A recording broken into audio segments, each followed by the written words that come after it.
Justin.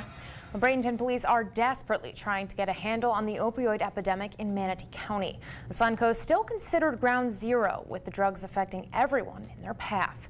SNN's Hallie Pilot has the details. Opioids are a narcotic that is in a family surrounding heroin. Heroin only part of the problem. Fentanyl and carfentanil have become the main players in the overdose epidemic. The families, it destroys them. They lose their children.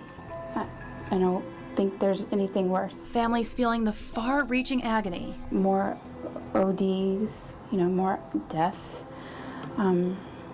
more families that we can't reunite because they're just so lost to the addiction. We just have had a large influx, and it's been steadily increasing over the past 3 years. Why is it having this impact on the Suncoast? We're working collectively with narcotics divisions and the Department of Drug Enforcement, the DEA, to try and solve that.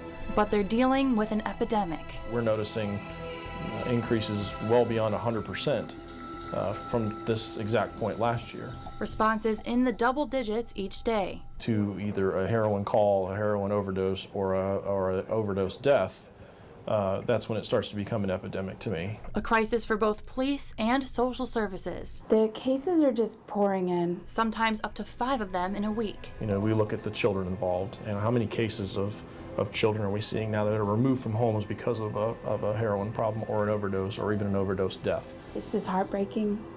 It affects the children, of course, too, because they can't understand why their parents won't just stop and straighten up. Police are also trying to answer the question of why. There's everything from it's easy to get, it's the best high I've ever had, I don't know how to get off of it. So common that Thier said these calls have become routine. I don't want to ever say that something has become second nature, but this no longer has shock value to us. Robertson said about 85% of the cases they see are opioid related. When they go into foster homes and there are other kids there tell them, your parents are never coming back, they're not going to get better. The drugs tearing families of all kinds apart. It's not subjected to one social class, it's not subjected to one race or one gender. It is across the spectrum. At some point, they have to accept that reality. It becomes final. They really aren't coming back. Reporting in Bradenton, Hallie Pilot, SNN, the Suncoast News Network.